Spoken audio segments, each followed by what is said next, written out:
Welcome to Yoga for Pelvic Health. So the purpose of this practice is not to be a standalone practice, that this is your go-to for pelvic floor strengthening and yoga. It is not what I would call a balanced practice. So the purpose is really to show you how certain poses and postures can help you integrate a pelvic floor contraction, and therefore you just kind of plug it into your normal practice, and therefore you're getting your nice balanced yoga practice with some pelvic floor strengthening. Because after 23 years of teaching pelvic floor exercises, the one thing I do know is that you do need to do them consistently. You just can't do them for a few weeks and expect to remain the way you would like to be. So easy to integrate them in other exercise programs, but specifically yoga, and that's the purpose of this practice today. So if you don't have a yoga block, I would like you to real quickly run and just get any old small bath towel or fluffy hand towel and make it into a roll. Of course, if you have a yoga block, that's fine, because we're going to use that in just a few minutes. So just a few more comments about the pelvic floor. The pelvic floor is a group of muscles that make the base of your abdominal cavity, and they're supportive, and yes, they do have sphincter muscles that help control your bowel and bladder. But the good news is they work automatically. We don't think day to day to contract or relax. The pelvic floor works automatically, and the muscle that really keys it into its normal function is the diaphragm. So the pelvic floor is a bowl, the diaphragm's an upside down bowl, and the two of them work hand in hand. As the diaphragm descends on an inhale, the pelvic floor descends as well, and that's normal. And then as you exhale, as the diaphragm lifts back up into your thoracic cavity, the pelvic floor follows it and actually does contract ever so gently. And that natural dance happens all day long. And so therefore, nice, relaxed diaphragmatic breathing is the key, definitely the first step in pelvic floor health. And then the next step is never to use your diaphragm against your pelvic floor. And what does that mean? That means holding your breath, meaning that diaphragm is descended and you're holding it there. And so therefore that downward pressure is pushing on your organs as well as your pelvic floor. So your yoga can kind of teach you how to engage with the diaphragm lifted so that you never put too much pressure on your pelvic floor. So I didn't mention the most important muscle that we're using today is the muscle in between the diaphragm and the pelvic floor, and that's your abdominal muscle. There's 4 of them, but the one we're going to key in on is your transversus abdominis, the deepest layer. And what that muscle does, it doesn't pull you down like the obliques. It zips up your belly. And if you just did a little bit of a contraction, pretend you've got a zipper from your pubic bone to your heart, you might see a little hollowing, but you may not, but you definitely should see just a teeny bit of lift through the ribs. Now, you don't want to use it, your back muscles. You should be able to just feel that lengthening with that zip. And we're going to go through this many times, so don't think that you've missed the instruction. So we're going to make sure that, yes, this is focusing on your pelvic floor, but we can't forget this is yoga. So sitting quietly for just a moment, close your eyes, close your mouth, breathe easily through your nose, and let this always be your return to focus, that nice, quiet, diaphragmatic breath. So coming into standing.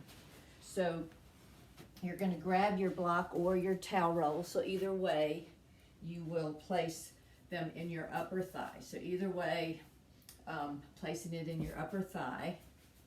And at no time am I going to say squeeze, or at least I hope I'm not. I try to get that totally out of my vocabulary, because when you squeeze, you pull downward. When you lift, remember it's a bowl, the pelvic floor actually does lift. You can see this on ultrasound imagery. You won't be able to feel it, but you'll be able to see it through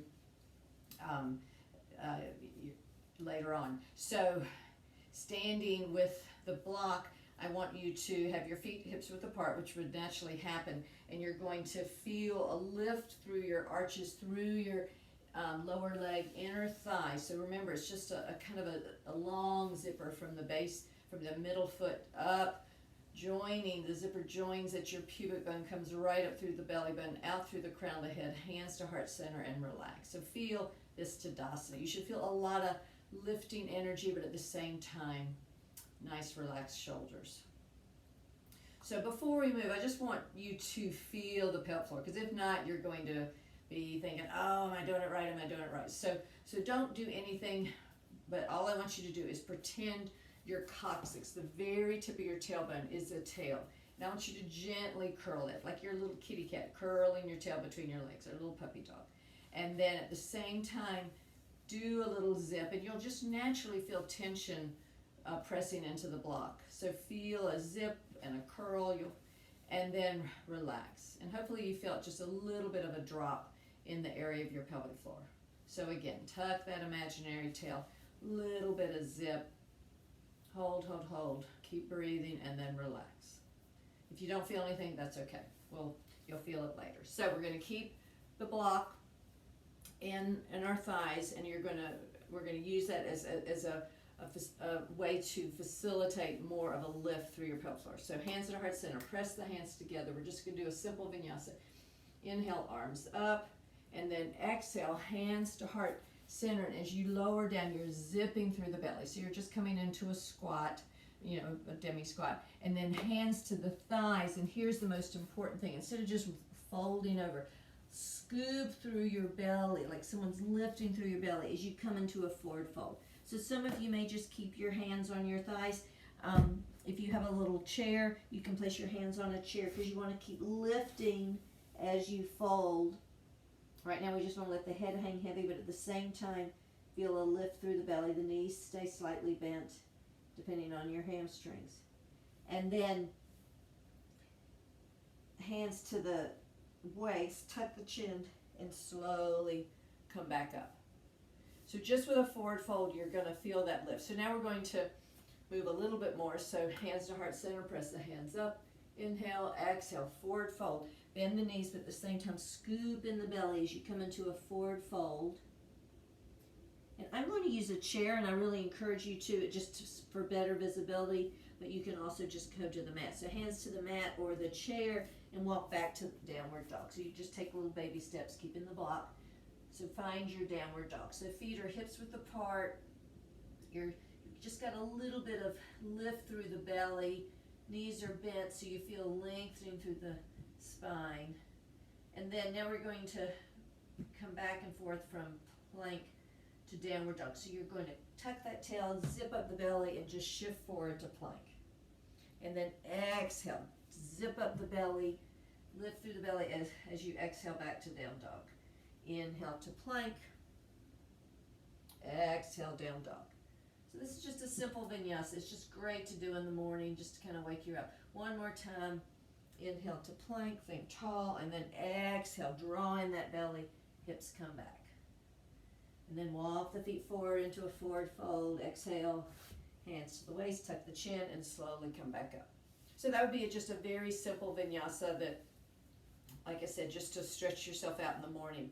So we're now going to do a more classic step back vinyasa, and you'll see how we can use the imagery of the block with this. So we're going to hook the thumbs and reach upwards, inhale, and then exhale, forward fold. So we're going to keep drawing through the belly, and this time we're going to take a shoulder stretch, clasping the hands. So here you're going to feel that opposite action. You're going to tuck the chin, draw on the belly, but reach the arms overhead. So just a lot happening, but you're still breathing. It's almost like your hands have the string that's wrapped around your waist, drawing in your belly, but you're still able to breathe. You're not holding your breath.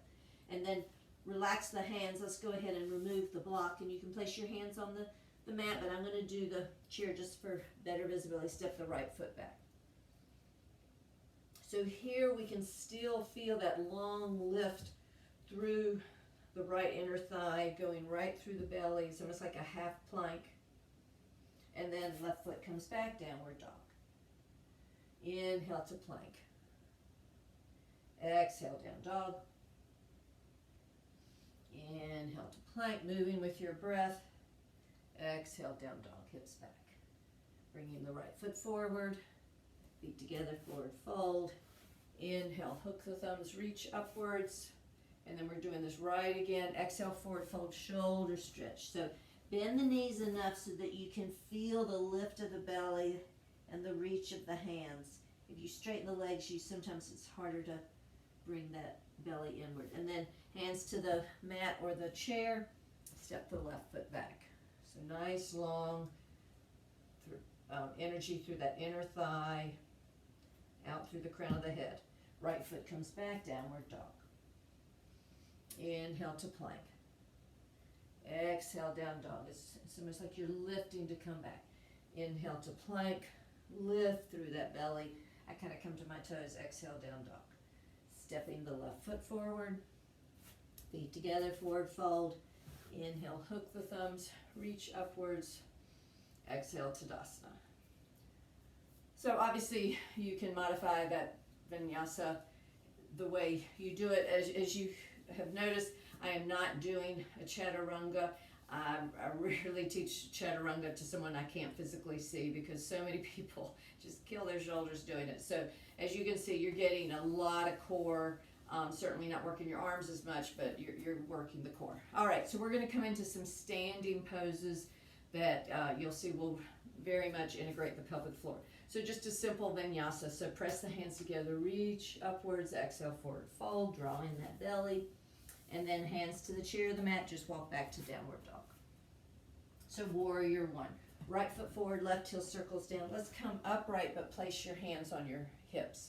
So integrate that left hip by, almost like you have a, here we've got our zipper, but you're pulling that zipper to the back wall. So you're really integrating that whole left back side. Maybe bending the right knee a little bit more, just keeping that long line. Arms float up. Think of the thumbs reaching back. So just a lot of energy, but at the same time, you've got that nice soft breath.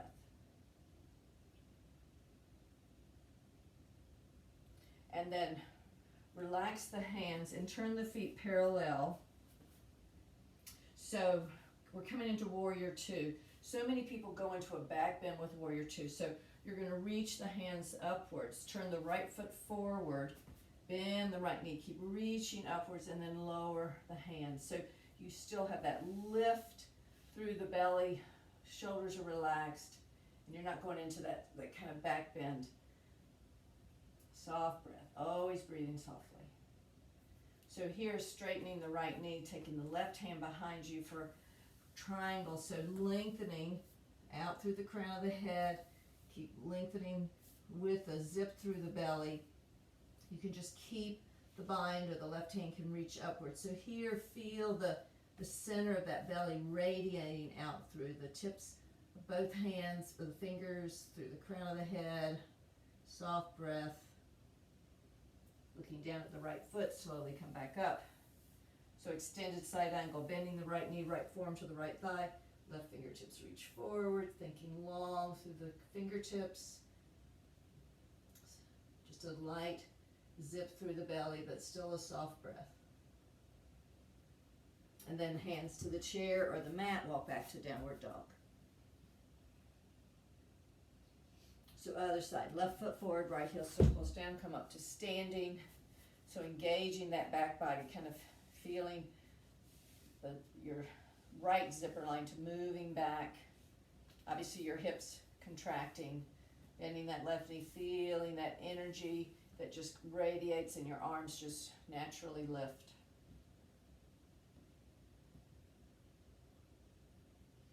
And then lower the arms, turn the feet, both feet parallel for just a moment. Reach the hands upwards, turn that left foot forward.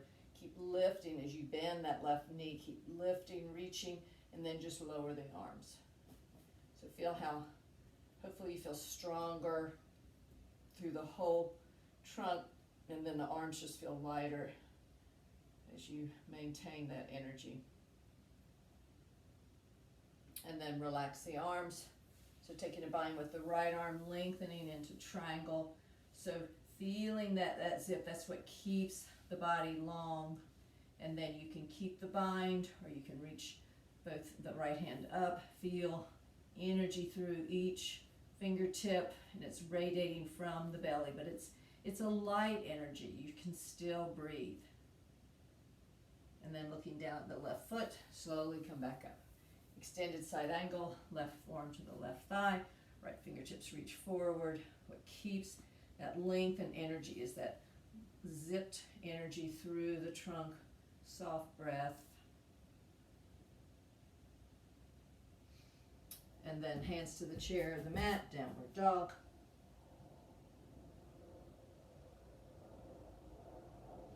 And then right foot forward, left heel circles down, come up to standing.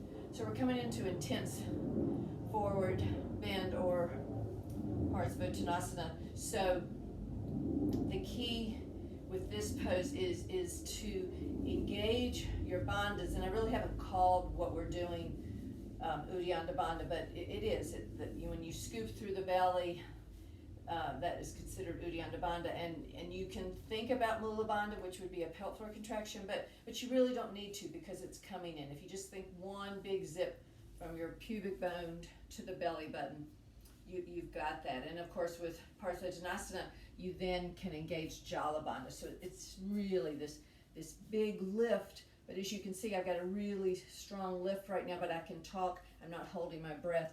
So that's the challenge, and it takes years to be able to feel that powerful lift, but still the soft breath, and not be forcing it. As you can tell, I'm not a huge fan of Ujjayi.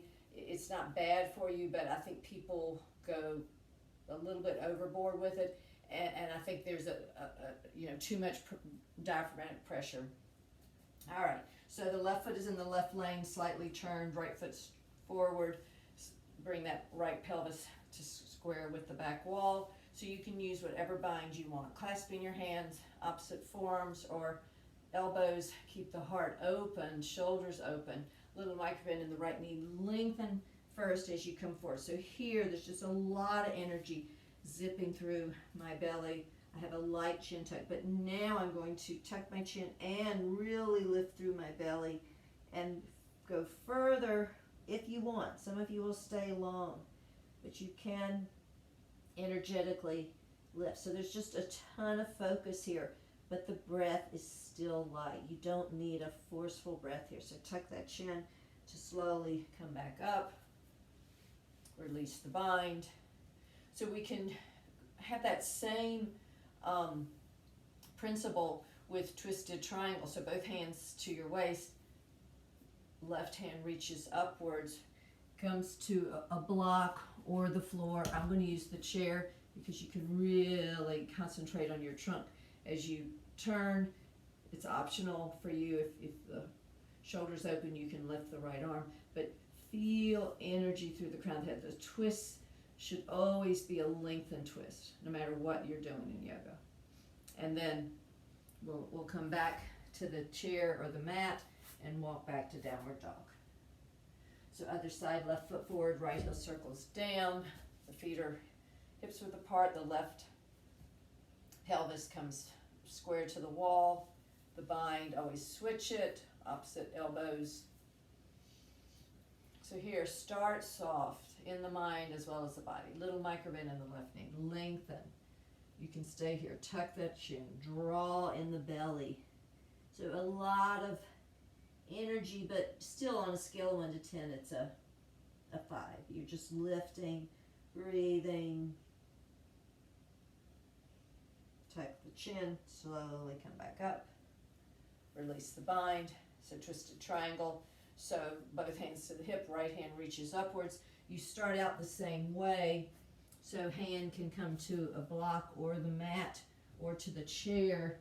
But see how long, the chair is so wonderful. It allows you to lengthen. And of course, if you wanted to, you can raise the arm. And then hands to the chair or the mat, downward dog. Walking the feet forward into a forward fold. Exhale. Hands to the waist, tuck the chin, and slowly come back up.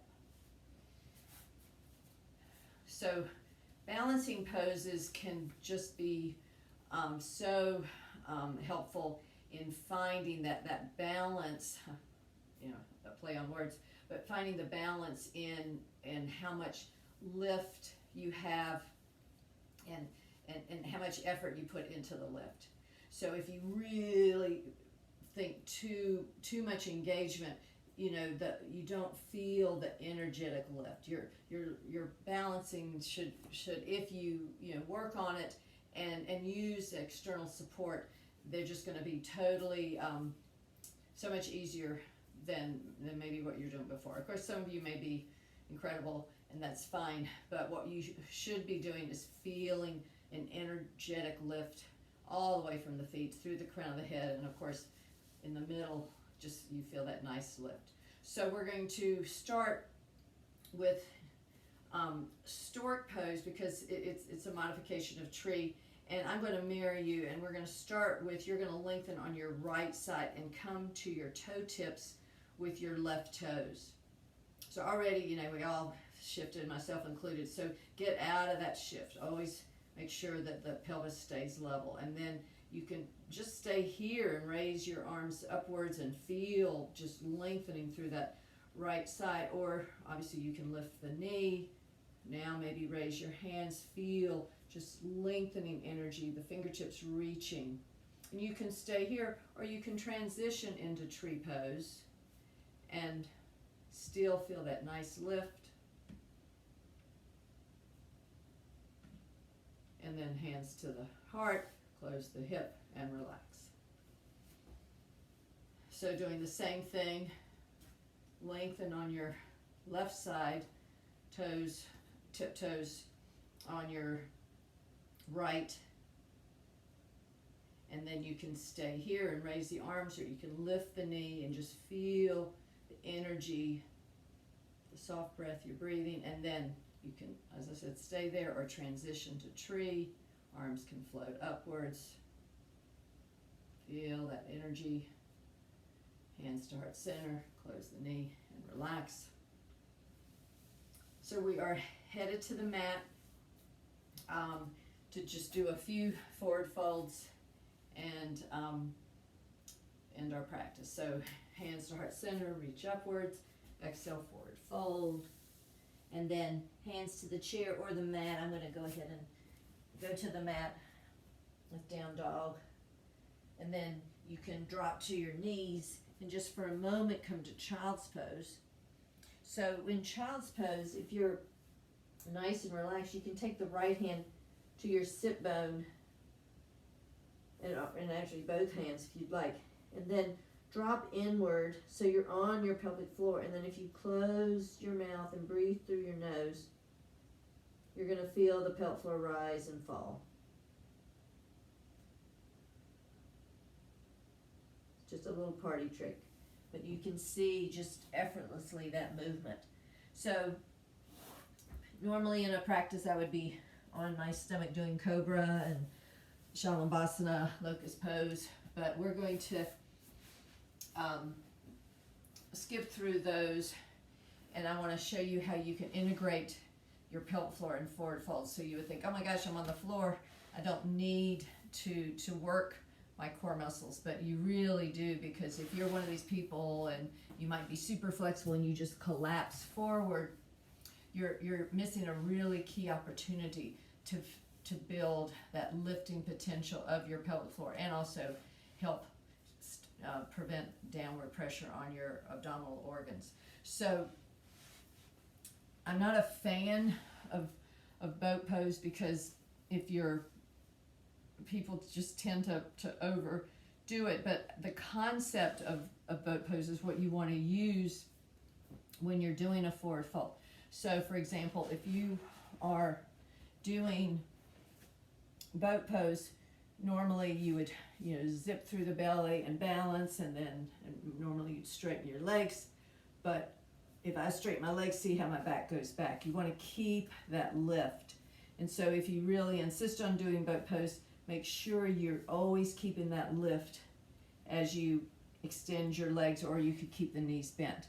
But using the concept of boat pose to come into your forward folds So sitting here with that zip through the belly, your hands under your knees, keep lifting as you just shimmy the heels outward or out straight, and then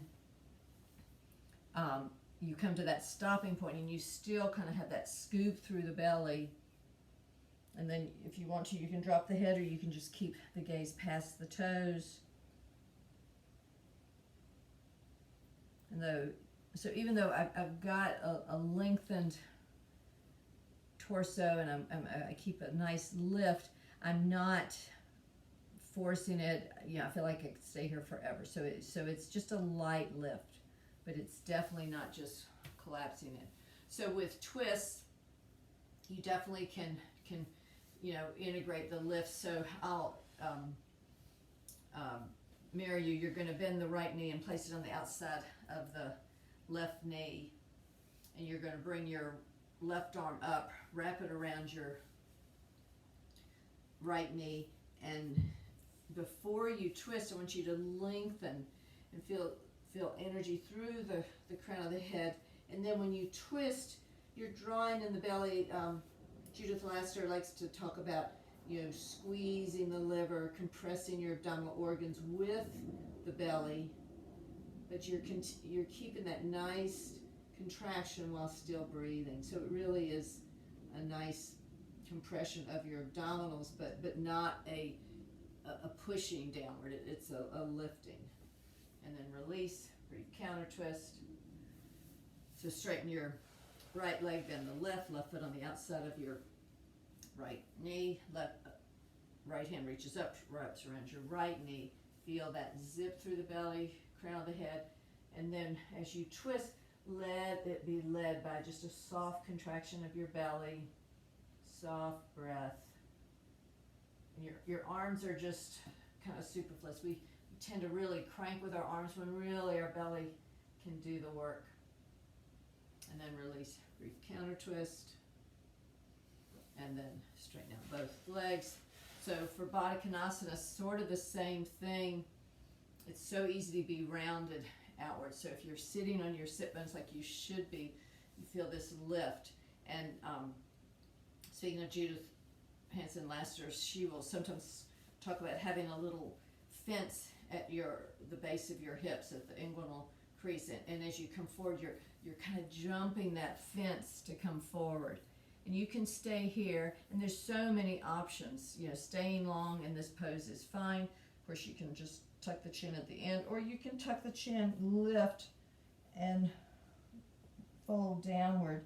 It's really yogi's choice what seems to feel best for you. If this does open the back body nicely. But as you come up, you tuck the chin, and you come up in a lengthened fashion. And then crossing our legs for just a moment, Yoga Mudrasana. So relax the shoulders, take a bind with your opposite wrist. And here you can just, it's not, let it all hang out, but let it all relax. So you can lengthen forward, tuck the chin, and then you just bow into yourself. So there's no real abdominal contraction. Yoga Mudrasana, yogic seal, you're bowing to yourself for your practice. And then tuck the chin, come back upwards, pause here, eyes closed, palms open.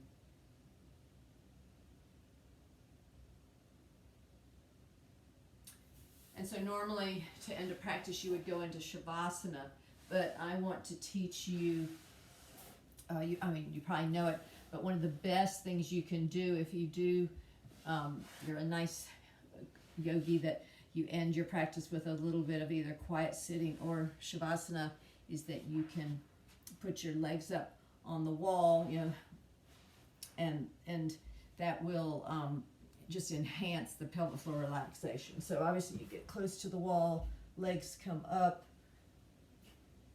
head down, hands can rest on your belly, and staying here for at least 5 minutes, just feeling the belly rise and fall. This is such a powerful pose, and if you were able to monitor your pelvic floor with this little bit of an inversion, you've got the pelvic floor nice and relaxed, so it is just swaying in the breeze, literally with your breath. So taking a few moments, you can stop the video and just stay here, or maybe make a promise to do this before you go to bed at night. So I'm going to go ahead and move out of the legs up the wall, roll to my side, and come up to sitting to end the practice. And just to tell you that if you want more information on integrating or strengthening, relaxing your pelvic floor muscles, I have a website, pelvichealthandwellness.net, and I'm happy to work individually or answer questions. So whatever your needs are, Loka Samastas, Sukhino Bhavantu, may the entire universe be filled with peace and joy, love and light. Namaste.